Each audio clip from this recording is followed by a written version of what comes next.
every Wednesday here at the NBC Sports Commissary, it's free popcorn day. And I got to tell you something, your boy Matty loves himself some popcorn. And I think the only thing I love more than popcorn is free popcorn.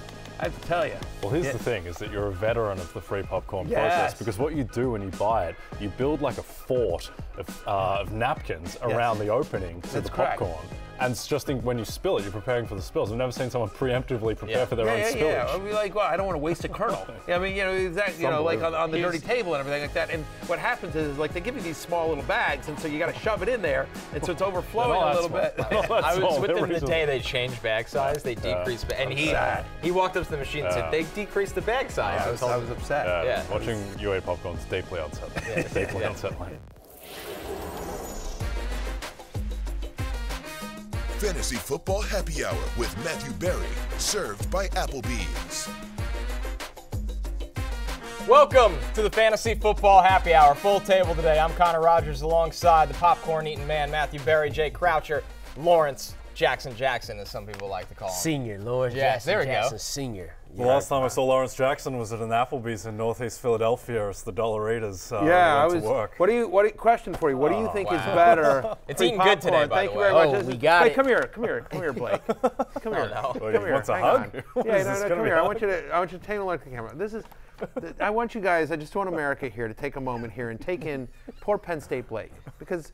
Think about Penn State Blake's life, right? Penn State got their ass kicked by Ohio State, right? And then last night, the Phillies, who should have gone to the World Series, aren't. Aren't. And this is a mere 6 months removed from when your Eagles lost in the Super Bowl. True. That's right. And then you think that 6 months before that, and then Union lost as well. And then you think about then you think about the Phillies in the World Series last year when they also lost. So this is just what this is a loser is what I'm talking about. Man. And I just want America to send some love to Penn State Blake right here. There you go. America. There you go. The Flyers did win the Stanley Cup. And he still brought you the popcorn. Still brought me the popcorn. Through it all, he bought you the popcorn. Laced with arsenic. To be fair, the Knicks have not gotten Embiid yet. To be fair, I just want to. It's coming. I want to be fair. I just want you to know, Connor, that when Jay Croucher said it was deeply upsetting to watch me eat popcorn, he's got an hour of it now. Yes. Oh, this is his worst nightmare. So, I mean, behind the scenes, Jay and I got on a call very, very early, and the first thing our producer Adam told us was this popcorn idea, and Jay and I kind of both sighed. What's better, watching me eat popcorn or just get hammered on Dollaritas? Yeah. Well, I prefer the Dollaritas. Yeah, there's more room for comedy there. I'm not sure that the Penn State Blake, go give me a Dollarita. We are technically at a bar that is branded by Applebee's. So I'm just saying. Dollaritas could be around here somewhere. Hey, they got real to get quickly, him in here. It's a Wednesday show. We'll get to it. Don't worry about it. Last thing, just why am I in a good mood? I want you guys to know why I'm in a good mood right here. So today is my daughter's 12th birthday. They're 12 years old Clap today. Clap it up. Happy birthday to them. There you go. Just much love to my twin daughters. They drink free today. Asterisk. Shirley Temples. Shirley Temples. Shirley Temples. And I'm giving them a coupon for 9 years from now. Where they can, for Dollaritas. Dollaritas. 1,000%. But it's insane to think that I have twin daughters that are 12 years old that literally I'm a year away from having teenage twin daughters.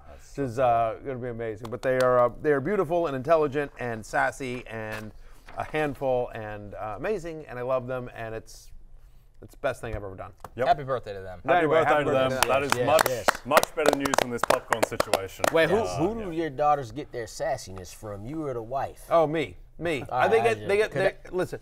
They are beautiful like my wife. They are intelligent like my wife. They are kind like my wife. They literally have every aspect of my wife. There's only two that they have: the sassiness and sense of humor. They're both funny. They're both funny, and they get that from me. They get that from me. And I'll tell you this: one time I said that. So we were at dinner with a couple, and I said, "Yeah, Brooke and my daughters, they get everything from Beth, my wife." Except, sense of humor, right? They do have my sense of humor. And my wife goes, well, I'm pretty funny too. I'm like, you can't let me have that one. I can't get one thing. Just give me one thing. Well, you have the sassiness. They do have the sassiness. That's the one thing. Anyway, their magic is what they are. So if you can't, and they've been on this show. They've been on this show before, so there you go. Friends of the podcast. If you can't tell, it's Eatin Good Day. over here on the happy hour. Good. He's starting. Any of you guys like my popcorn? You're eating. Let's He not said attach any adjectives. As the host of the show, I'm going to unfortunately have to popcorn? pass to the popcorn as much as I do love me some popcorn. So we'll get to Eatin Good, a couple different players. We'll go through that. Before we do, let's get into the Rotoworld Player news. Oh, yeah, let's do that. Because we had some news at the top of the morning. Will Levis is in line to start against the Falcons. Yeah. Clap it up for that, too, now. That is from Pro Football Talk. Start your Falcons defense and fantasy. There we go. Let's go. I'm not convinced he's better than Desmond. That Desmond Ritter's better than him. You'll be convinced after Sunday. How about you'll be convinced then? I'm happy to know. I'm happy to know that on Sunday, the best quarterback standing in the state of Tennessee will be Desmond Ritter. Pretty happy about that. Way to go. Honestly, it might be Taylor Heineke, if we're having an honest conversation. Well, Taylor Heineke's on the bench, kind of, so I don't know if you can be the best when you're on that. I mean, Ryan Tannehill will also be on the bench. But he's hurt. Yeah, Taylor Heineke's there, fully healthy, strong as an ox. Honestly, Milton might be better than all of them. So, I mean, I'm just saying. I mean, whatever. No.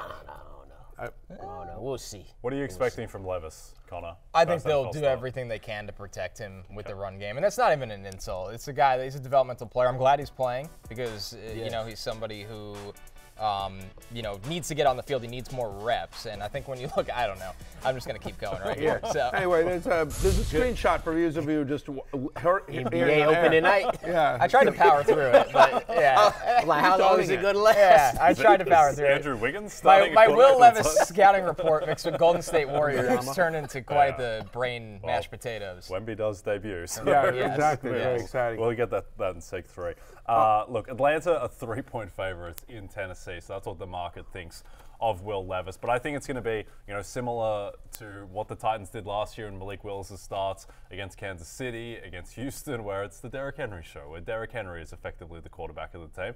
So we'll see what Levis can do in the situations where he has to throw. But I expect it's going to be a heavy run game. I'll say this, too. I'm curious to see if Will Levis, from a pure fantasy perspective, and we're talking deep leagues, dynasty, maybe super flex. I know in our super flex he was picked up as soon as this report came out. I think he will run in the red zone. That was something, he's a power runner in college, and I think when all else fails and the game is moving too fast for him, he will use his legs in the red zone. So if we're looking for anything in fantasy, that would be the hope.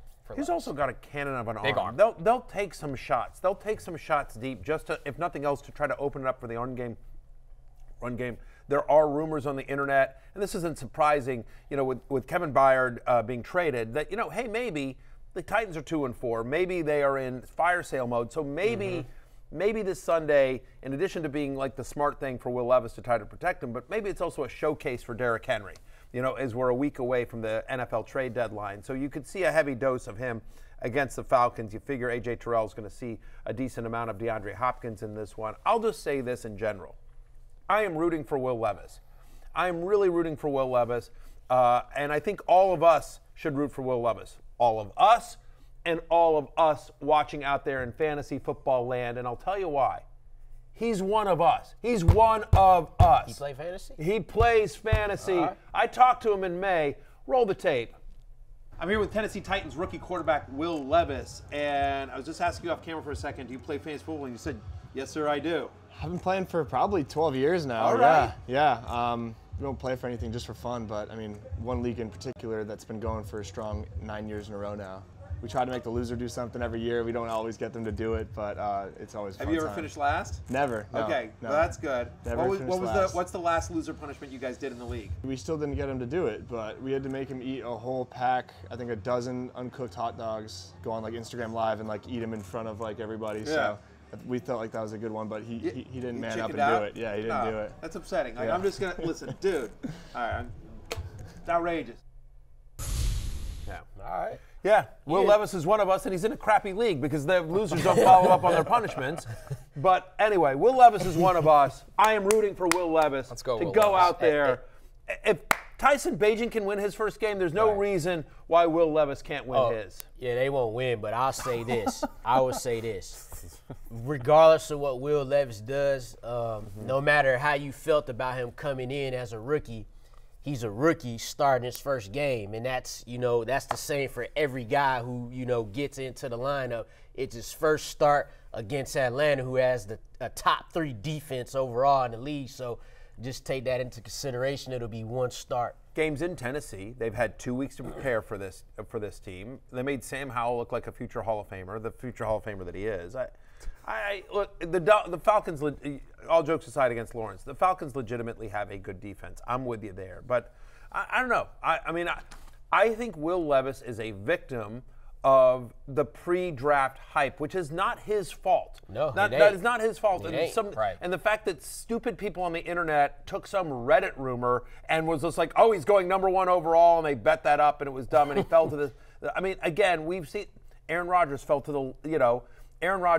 the very end of the first round. Lamar Jackson was pick 32 in the first round. We have seen, I mean, whatever. You can go to Tom Brady, whatever. Kirk Cousins was a 4th round pick. So was Dak Prescott. I just think people are down on Will Levis because of he was so hyped up and then he didn't get drafted in the first round. But this is somebody who was, yes, he is somewhat raw, but this is a legit prospect. This is a legit NFL prospect coming out of Kentucky. Connor, am I wrong? No, 100%. I mean, size, big arm, can move a little bit. Decision-making needs time, but there's a reason he still went in the top 40 picks of the draft. And I think this was a good situation where, listen, Tennessee's having their struggles right now, but he didn't have to come in and be a hero right away. If he was drafted in the top 5, it would have failed because he would have had expectations that are unfair to him and unfair to a franchise. So you're right. The roller coaster of the draft often sets up bad narratives around players, and he was the perfect example of that. Yeah. I like that Lawrence has declared the Titans, who are plus 124 on the money line, absolutely no chance whatsoever to win this game at home against Desmond Ridder. It sounds like some of y'all want to make a bet. I like the Titans plus 3 in this game. Yeah, I'd be on that side. Desmond Ridder laying 3 points on the outright. I'll take the Titans plus 3. Yeah, you gonna give me the 3 points?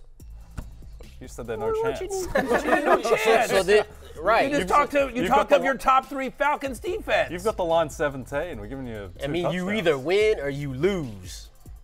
You understand? You don't need no points is for taking the points is for entertainment. Have you been doing too much brother from another? This is a fantasy and betting show. You come on, you moron. What are you doing? What are you like? You know? I mean, y'all. We talk lines. Yeah. No, I'm talking money line. I would like to apologize to Mr. King over at DraftKings.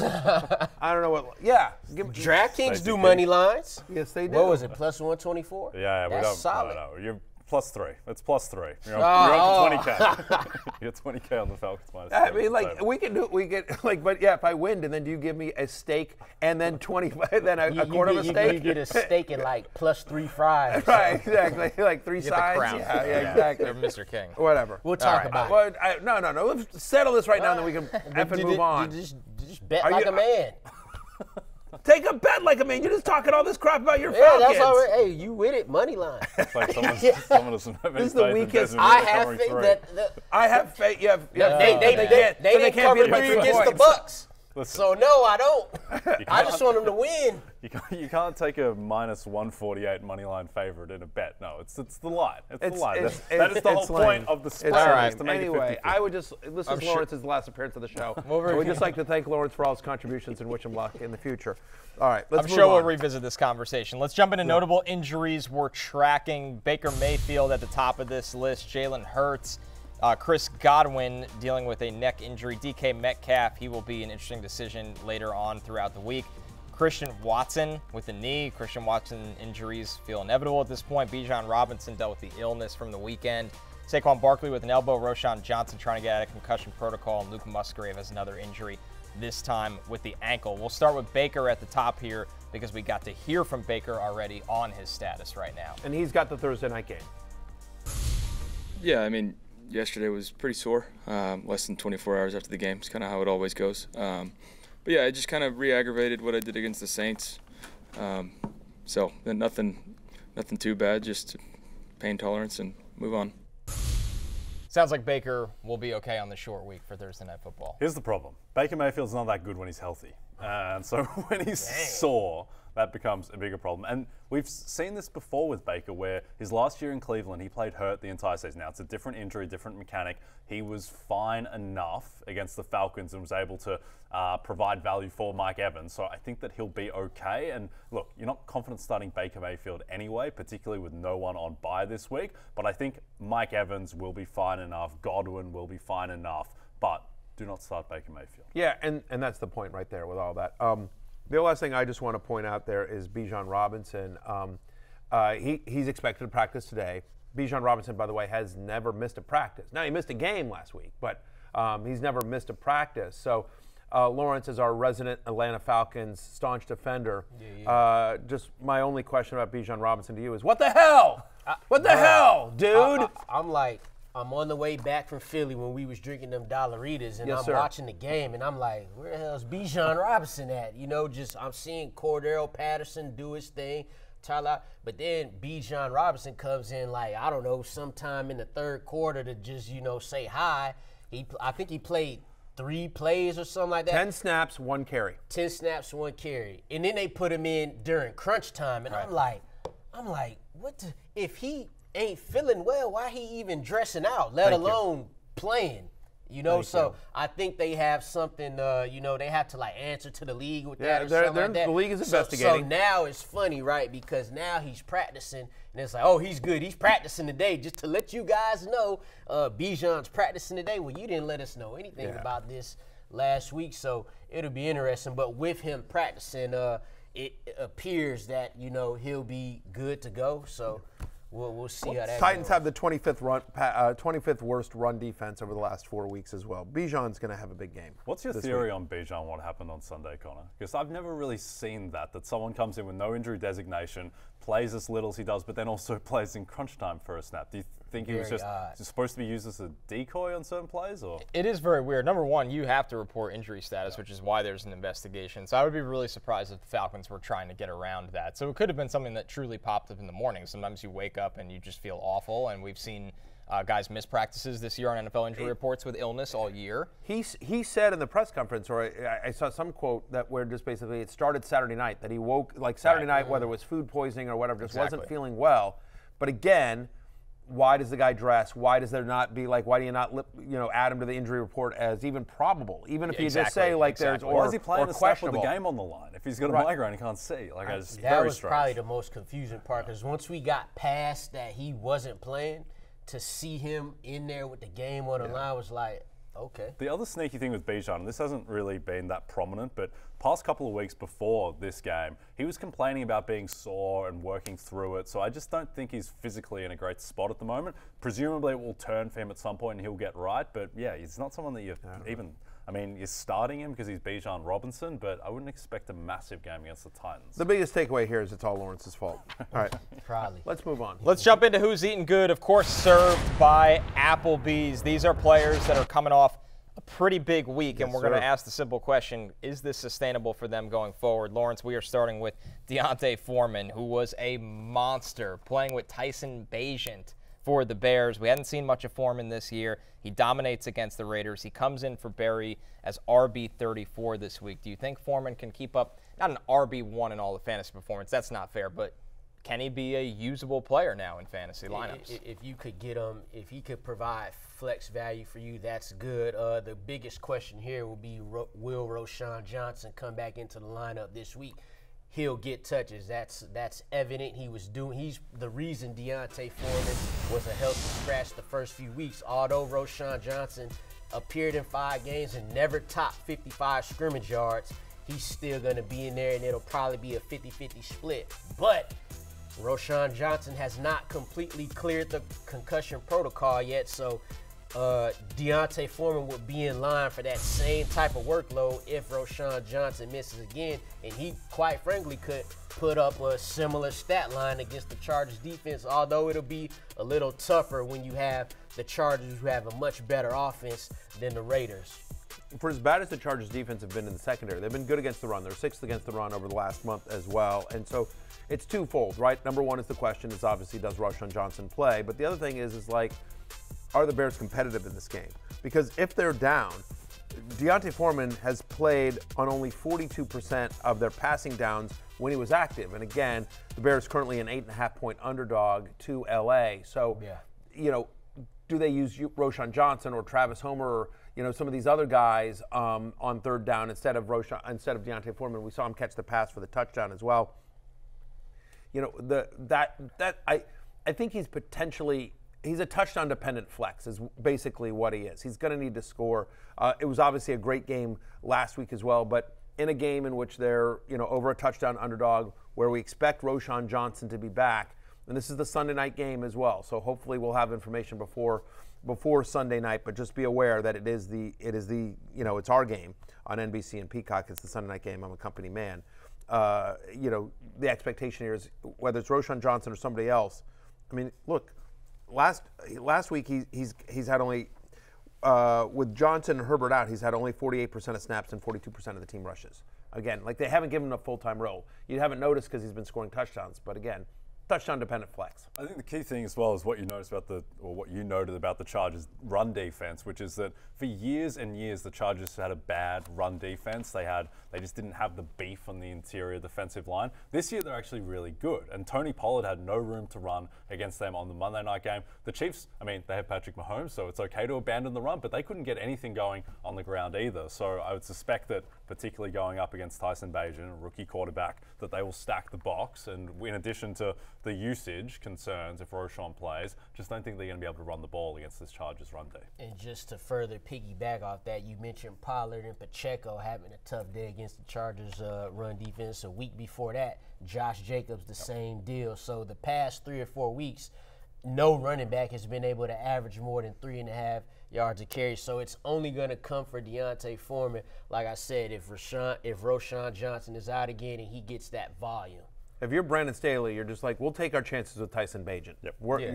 You're not running on us. Exactly. Yeah, short passing game for them in week 7. We showed the running back rankings from post week 7. Foreman was finished as RB1. RB3 was Jahmyr Gibbs. Jay, this is the Jahmyr Gibbs we've all been waiting for. Of course, it kind of coincided with the fact that David Montgomery is out, which upped his usage. But Gibbs' work in the pass game is what stood out, and he's got a great matchup against the Raiders this week. Yeah, he does. And look, it's difficult to read too much into that game because by the time Detroit ran their 7th offensive play, they were down 21-0, which is just completely insane. So I don't think that usage necessarily you can read as much as you'd like into it. But at the same time, we've seen that when David Montgomery's out, Jahmyr Gibbs got a ton of work against Atlanta. He was the guy against Baltimore. So I think that Jahmyr Gibbs is, an RB2 when David Montgomery is out, who has upside to be an RB1 because of the work that he gets in the receiving game after. That's where I have him as an RB1. He's my running back 5, and just a big hint, when my love list comes out tomorrow, he's going to be on it. To your point about work when Montgomery's out, he's got 38 touches in the 2 games that David Montgomery has missed. 83% of the running back touches last week, a 20% target share as well. Raiders allow the 5th most fantasy points per game to opposing running backs as well. So, in a game that's in Detroit at home against the Raiders, and with no Dave Montgomery, remember the Lions have a bye after this week. So it just feels like they're probably going to let Dave Montgomery rest one more time. It's also the Monday night game, by the way, so you're probably not going to know. Hopefully we know about Montgomery, but my guess is there's a chance we may not. Anyway, I think Gibbs has a monster game this week against the Raiders at home. Yeah, and you see a lot of those runs you just saw on the screen there, especially the touchdown. The game was already out of hand, and you might say, oh, that's garbage time. But those type of plays, those are the ones that Jahmyr Gibbs can make from any point on the field. And we just talked about D'Onta Foreman. He played the Raiders last week. That's who Jahmyr Gibbs gets this week. So I like him in the top 10 as well, Matthew. You know what's interesting? Like, the Jets being on all the primetime games, you sort of get, right? When they set the schedule, they thought Aaron Rodgers was going to be there. He's a big draw. A lot of Raiders. A lot of Raiders. Like, how did that happen? I don't know. It's not great. Yeah, I'll have a word to some people. Could you send a note? It's a weird one, right? I mean, you're just sort of like. I'll talk to Mr. King and his associates. Like even with the Giants. Like the Giants, again, Giants were a playoff team last year. It's a big market. You sort of get that. Dayball was coach of the year. Everyone expected the Giants to be good as well. So, like, you're not surprised that even though the season hasn't gone the way they did, that the Giants and Jets are on primetime, a lot of primetime games, but you're just like, who thought the Raiders were going to be good this year? It's like Max Crosby's no longer underrated because they're seeing right. prime time all the time. Oh, everyone knows he's good the now. Jimmy G effect, guys. I guess. It's a weird one. I don't think anyone, did anyone think they would be? I mean, I saw some places that had the Raiders for. I would think coming into the season, we thought the Broncos would be better than they would with Sean Payton. Fourth favorite in their division. Yeah, right. So what was the thought process there? What's the thought process? Well, you know what we need to do? let's put the Raiders on national TV like a lot. Yeah, indeed. You know, also with this game, you miss when you were eviscerating Blake Friedman, Penn State Blake, for his litany of Philadelphia losses. You didn't note that his best friend Craig Reynolds did nothing on the weekend. He's with blocked. 3-16. Yes. That's true.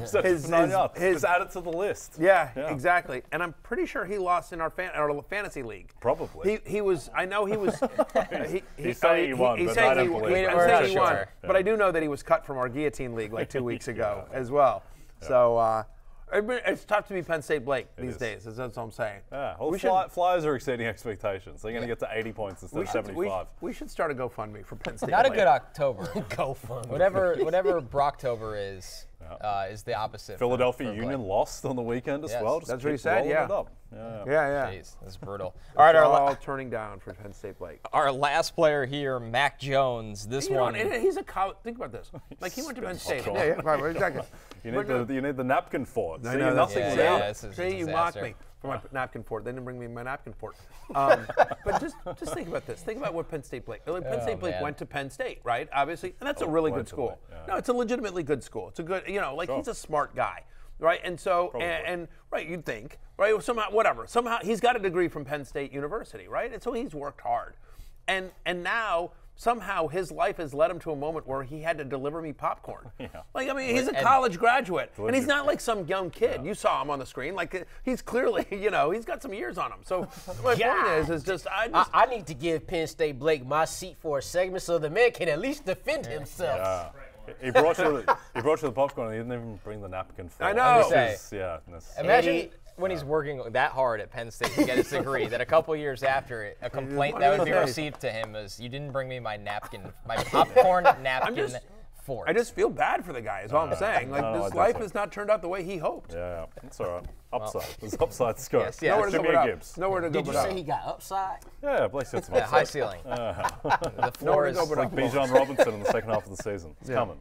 Oh, man. Our last player here, Mac Jones. Yeah. Mac Jones with a big week against the Buffalo defense. A top 10 quarterback finish for Mac Jones, who comes in still, Barry, for you as QB 28 this week. You're not totally buying in on the revitalized Mac Jones. Not as a fantasy option, certainly not. I mean, look, 26% of his total fantasy points this year came in Week 7. He had a good day at the office. Give the man credit. But now he's got to go to Miami, an angry Dolphins team that just got embarrassed on Sunday Night Football as well. The Dolphins, even in years in which the Patriots were dominant and the Dolphins were sort of middle of the pack, the Dolphins always give New England, always give them fits as well. So he comes in at 28 for me.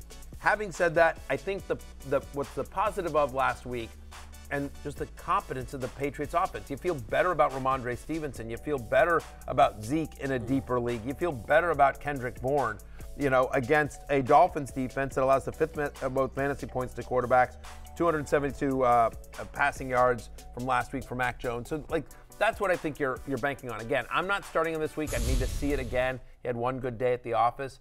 But I do think that gives you confidence about some of the other weapons around him. Yeah. Well, firstly, there was a lot of yak in Mac Jones' game. I don't think he is fixed as a player. Secondarily, you just look at, he scored 29 points against the Buffalo Bills. That's great. Well, this Bills defense isn't what it was at the start of the season because there's no Trey White, there's no Daquan Jones, there's no Matt Milano. Right. They just don't have corners. It's guys like Dane Jackson and Bedford and Kyer Elam.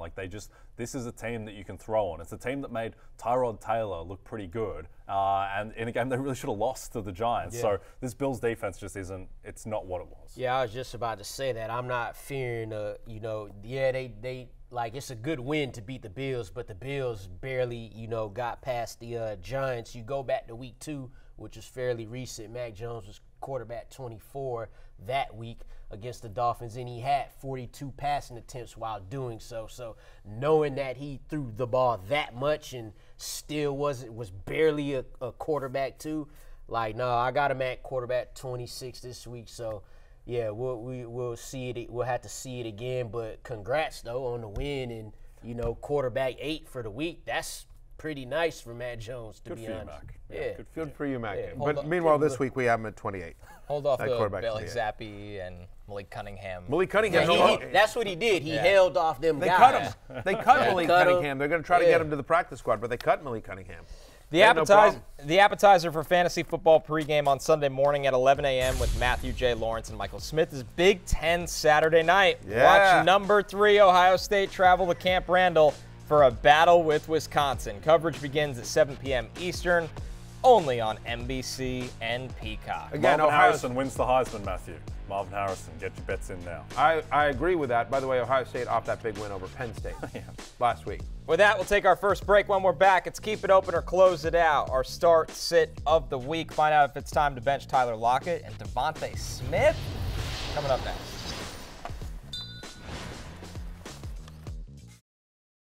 You have no one to blame but yourself. I want you to pause whether you're watching this live or if you're listening to it or you're watching it on the NFL and NBC YouTube page. I want you to just pause it right now. I want you to go to a mirror, go find a mirror, and I want you to look directly into that mirror and say to yourself, I hate you. I hate your team. You're going to say that to yourself. Keep it open or close it out. It's that part of the week where that's every morning for me. That's what I do every morning. Such a long wind-up leading to that kind of very declaration. Dramatic. It's good. Yeah, it's good You've really been, exactly. The theater this week between S&Gs to the break. A lot of great stuff. Yeah, a lot of great stuff. You almost done with that popcorn? You want some? No. We're about 74% through the bag. I can get Penn State Blake bringing you back. It's free in the NBC cafeteria. I want the napkin with mine, though. The fork. Yeah, I mean, he's learned his lesson. All right. Blake's actually quit. He's no longer with NBC. He's had enough. We don't have a researcher. I do have an email from HR asking me to meet with him after the show. He works for Craig Reynolds now. Right, exactly. All right, our first player on the list here, Lawrence, Jared Goff against the Raiders. For Barry, he comes in as QB8 this week. He obviously likes the matchup. Do you agree? Yeah, I like the matchup, too. You get Jared Goff back at home, back in that dome versus the Raiders, who were a first-time rookie. Tyson Bijan was solid against them. Obviously, Jared Goff much better. I expect him to bounce back versus a Ravens defense that leads the league in sacks. Raiders defense. Raiders, yeah. The only quarterback to top 250 yards versus this Raiders defense, though, is Josh Allen. But those other quarterbacks I just mentioned, Bijan, Mac Jones, Jordan Love, and Kenny Pickett. We all agree that Jared Goff is better than those guys. He's got his weapons. He got Jahmyr Gibbs. So, yeah, we keeping this all the way open in Detroit.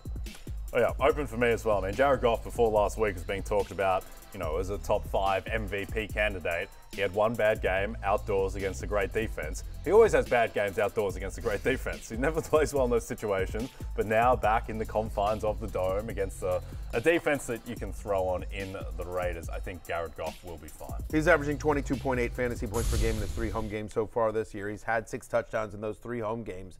And you think about this Raiders defense, even with the fact that they haven't played a bunch of great quarterbacks, they're averaging 24 points or more. They've given up 24 points or more in 3 of the 4 road games they've played this year, just in terms of the total team defense. So, yeah, I have Jared Goff at QB8. I'm keeping it open. I believe in Jared Goff. I believe he exists, and I believe in his fantasy value this week. We're keeping it open on Jared Goff. Jay, we started with a layup in Jared Goff, but the next one's a little bit more difficult. Alexander Mattison, he's got the Packers. He comes in as RB25 for Barry this week, which seems somewhat viable, but Madison's workload is going down, and quite frankly, he hasn't been very good this year. Well, I mean, the thing is that he kind of had his best game against the Niners, where he went 8 for 39, looked explosive, but I agree, overall he has not looked good. I'm closing it out. I think it has finally shifted to Cam Akers. Akers was the guy down the stretch of that game that was on the field. I think this is going to be Cam Akers' backfield going forward, Lawrence. Yeah, I'm going to go with you right there. I'm going to close it out. Alexander Madison's had 2 games over 90 yards rushing. That's against Carolina and the Chargers. The rest of his games are under 45 yards rushing. Cam Akers, 12 touches for 61 yards in Week 7 against the Niners. Mattison, 10 touches for 42. Cam Akers had the most explosive play it was a screen play, but Akers took that for 30 yards. I feel it shifting. I still have Mattison ranked higher because he's still playing a higher snap percentage, but I'm narrowing the gap. I have Mattison at 29, and I have Cam Akers at 34 this week. Yeah, I'm actually going to keep it open. I'm going to be contrarian here. I'm at running back 25. Like, I'm keeping him open. I'm just kind of like, waiting for my cab to show up. All right, one more. I'm keeping it open like that. Like, I'm not all excited. But the fact of the matter is the game's in Lambeau. And you figure out how do you attack Green Bay? Well, the last 4 weeks, they're a bottom 3 run defense, but they're a top 6 pass defense. And I think part of that is because teams are so successful at running the ball on them, and Jordan Love can't move the ball that well. So it's skewed a little bit. I'm not saying that their secondary is elite or anything like that, but I do think that they will have success running the ball. And now you've got the Vikings traveling on a short week. They played the Monday night game. This game is in Wisconsin. So I think they will lean on their run game. And yes, Akers is getting a little bit more touches than I would be comfortable with. But to your point, Mattison's coming off his best game of the year in a game with a really good matchup. Packers allow the 3rd most fantasy points to opposing running backs since week 4. So, yeah, give me Alexander Mattison as a viable flex this week again. He's my running back 25. I'm keeping it open. Barry, how about another running back? Begrudgingly, but I'm keeping it open. Taking your name to Alexander Mattison. Shades of me. Now you got to start doing that to him. I'm high on coming in on my brand. No one stakes their name to mediocre running backs like I do. He'll get the tweets congratulating him when he falls into the end zone. Yeah, exactly. Yes. Another running back even further down your rankings here, Brian Robinson. It's been a tough stretch for Brian Robinson. He's got the Eagles, which is a brutal front to face. Is it safe to say, at best this week, Barry, Brian Robinson is a touchdown-dependent flex at absolute best? At absolute best, and I am lower than that. I'm at running back 36. I love Brian Robinson. One of my favorite players. I mean, just such a warrior, and he is so tough, so hard to bring down. Excuse me, but that's what popcorn does. That's what happens when you eat popcorn. Take a breath. Yeah, well, you know what? Matthew. Hey, what can I tell you? It's not me. My producer gave me popcorn. It's blame Adam, producer Adam. Here's the concern on Brian Robinson, right? 8 touches last week. That was a season low. He's had 12 or fewer touches in 4 of the past 5 games. Not surprising, by the way, the Commanders have lost 4 of the past 5 after starting 2-0. Ron. But it's not a great matchup with the Eagles, as Philadelphia allows the fewest fantasy points per game to running backs this year. He's had 2 or fewer targets in 5 of 7 games this year. We thought that he would start getting involved in the passing game. We saw some signs of that early in the season. That just hasn't been the case. We've seen Sam Antonio Gibson. Chris Rodriguez made an appearance last week, and he started getting some decent snaps. He was fine as well. You talk about touchdown dependent, Connor. Since 2022, since last year, in games in which Brian Robinson doesn't score, he averages 7.4 fantasy points per game. So it's really just a matter of how lucky do you feel? He scored last week. He was the one touchdown that they got against the Giants, and if they get in close, I think he's still likely the guy to get the ball. But boy, I mean, we're just coming off a game where the Eagles shut down Raheem Mostert. I'm closing it out on Brian Robinson. Yeah, and you mentioned Chris Rodriguez. It's not anything crazy, but his carries are increasing every game. He's went from 3 carries to 4, now 7. 7 is the danger zone now, because that's like when you start getting 7 to 10 carries, that's like you're starting to get your own fantasy value in. And like you said with Brian Robinson, only averaging 7.5 points without those touchdowns. When you have a player in fantasy, especially at running back, you want to be able to get double-digit fantasy points without touchdowns. Now, I know I'm using an elite example. Christian McCaffrey, we never have to worry about him getting double-digit points. We don't have to worry about Alvin Kamara getting double-digit fantasy points because he gets 30 targets a game. Brian Robinson, not so lucky, so I'm going to keep it closed this week. Oh, and they're playing the Eagles. Yeah, it's funny how the Eagles' defense, which last year was so vulnerable to the run and great against the pass, now it's seemingly flipped.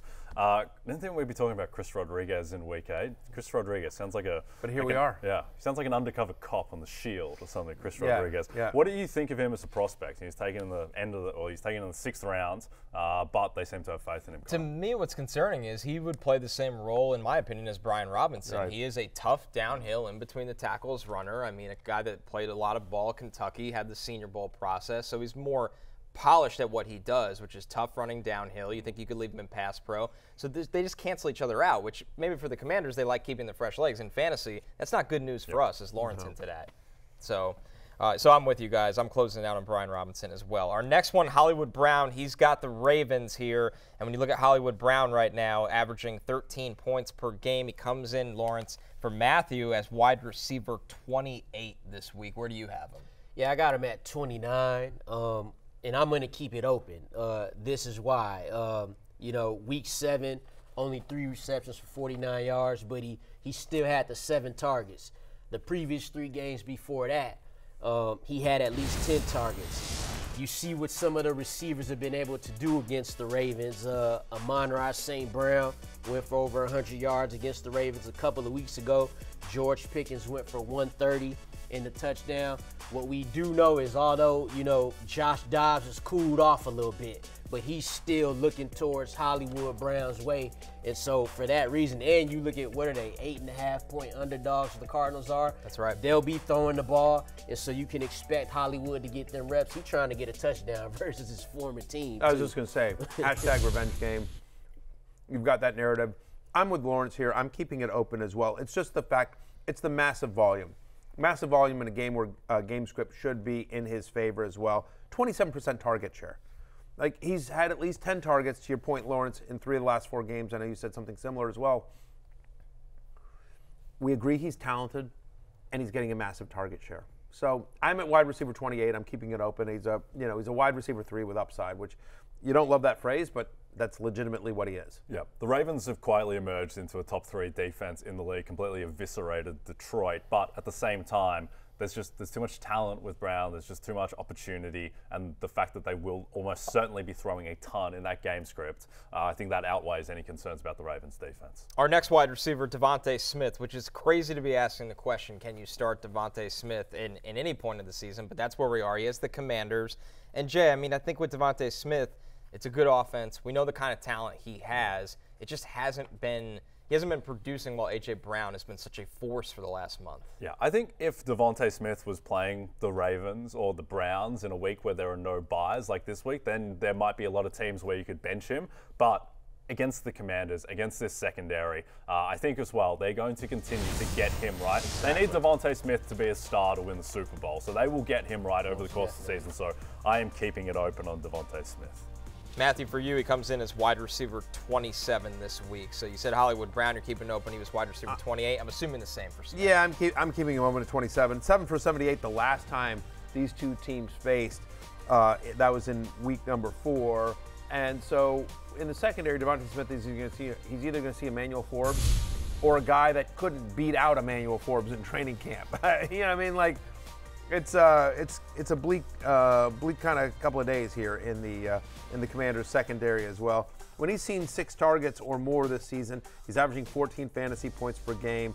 Commanders are bottom 10 in the NFL in terms of most fantasy points allowed to opposing wide receivers. Goddard got his.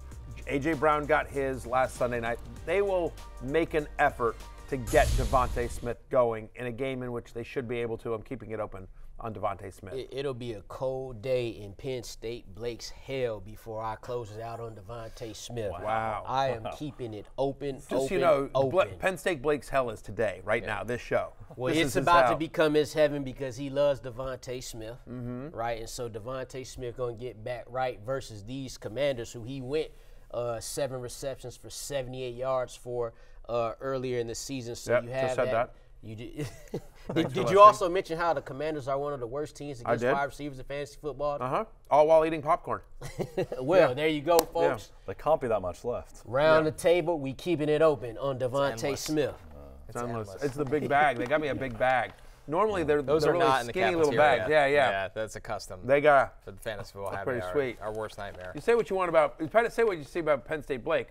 Not living up to the Penn State University degree, but found a bigger bag. Yeah. I mean, so that's shown some gumption. Yeah, that's good work. Good job, Penn State Blake. Our last wide receiver here, Jay, Tyler Lockett against that good Browns defense. The thing with Lockett right now, one of the most consistent players in fantasy over the last 5 years, but that has not been the case this year in Seattle's offense. Yeah, I'm closing it out on Tyler Lockett. The walls are starting to close in a few regards this week. One, Browns defense, which is a better defense than what it showed against the Colts. I think there was some fluky plays, and they just had an off day on defense. And then JSN, he is ramping up, and DK Metcalf expect that he will be back. So I think with no one on a bye, I think there are better options than Tyler Lockett for most teams.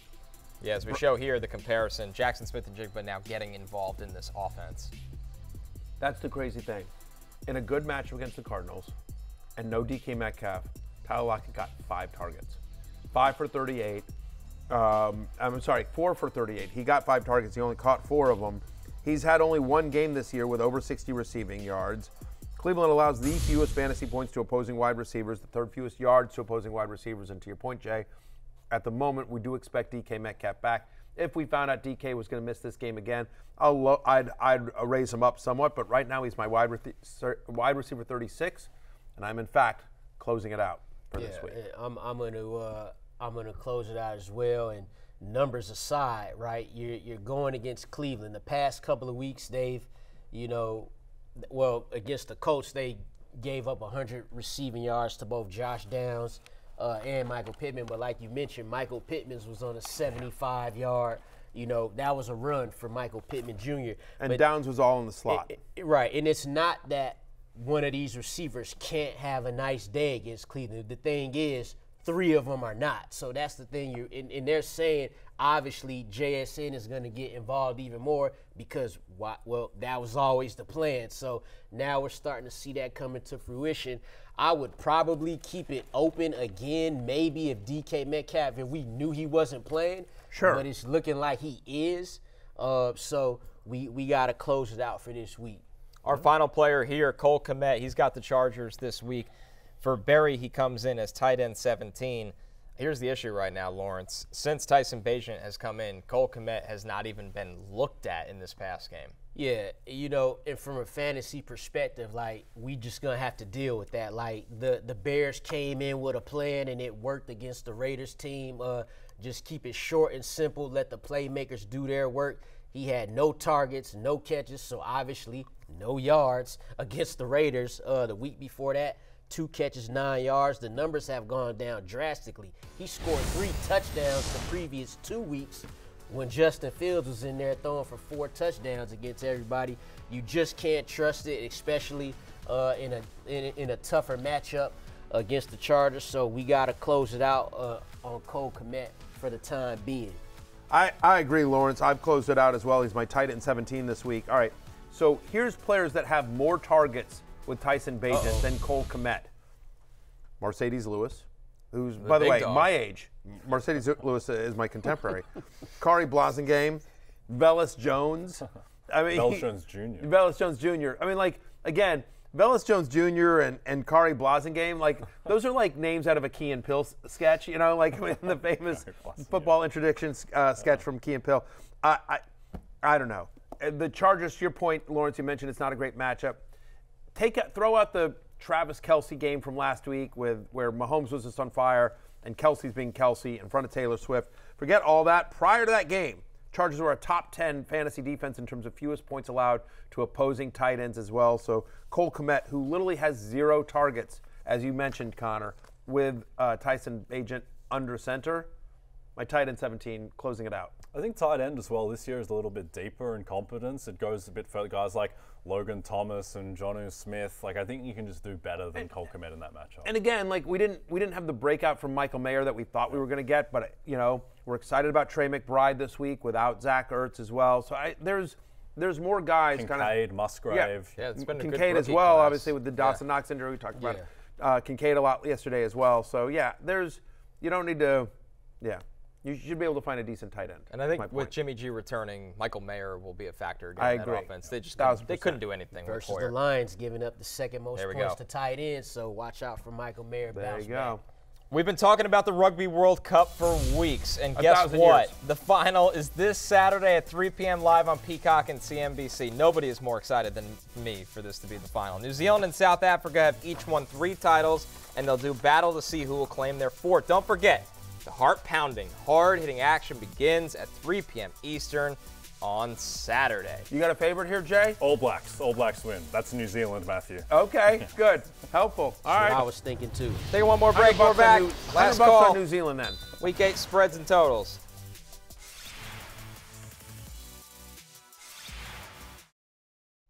Don't forget, on DraftKings Sportsbook this season, new customers can bet $5 and pocket $200 in bonus bets instantly. Plus, all customers can get a no-sweat same-game parlay every day.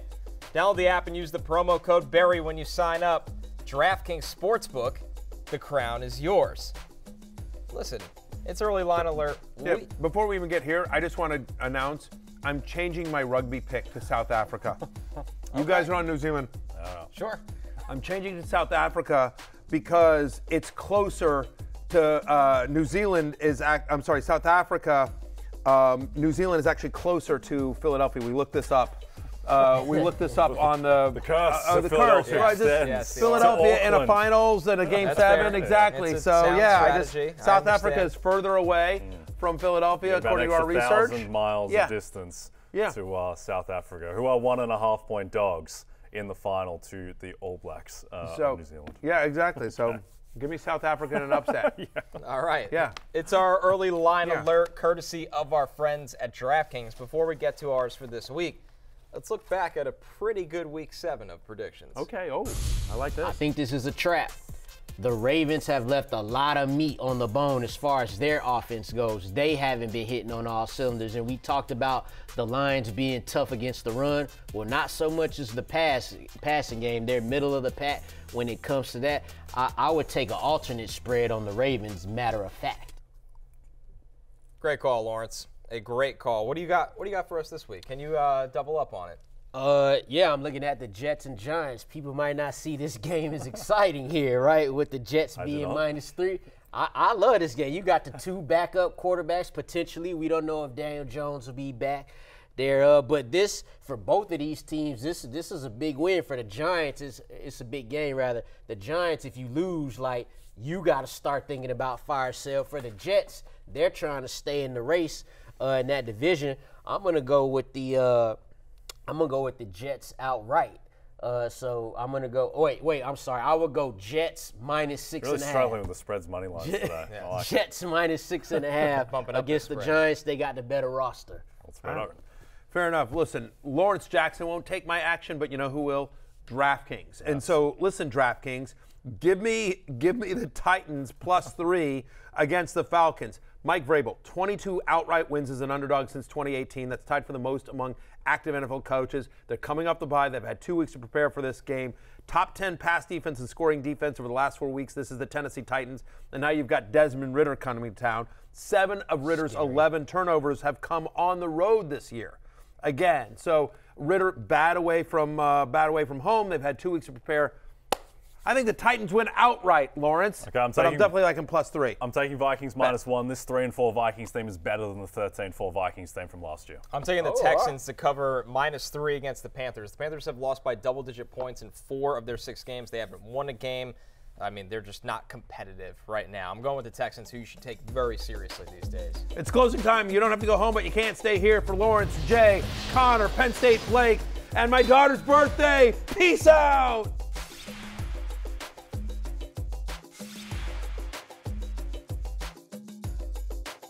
Hey, it's Matthew Berry from NBCSports.com and Rotoworld.com, and I want to thank you so much for watching whatever it is you just watched, or if nothing else, being too lazy to click out of the autoplay after this video started, after whatever it is you actually wanted to watch finished. But now that you're here, I'd like to take a moment here to ask you respectfully now, okay? I'm asking you respectfully to subscribe to the NFL on NBC YouTube channel. You'll get the latest Rotoworld fantasy news headlines, all sorts of great shows, including my own Fantasy Football Happy Hour. So go subscribe now. Again, I'm asking respectfully.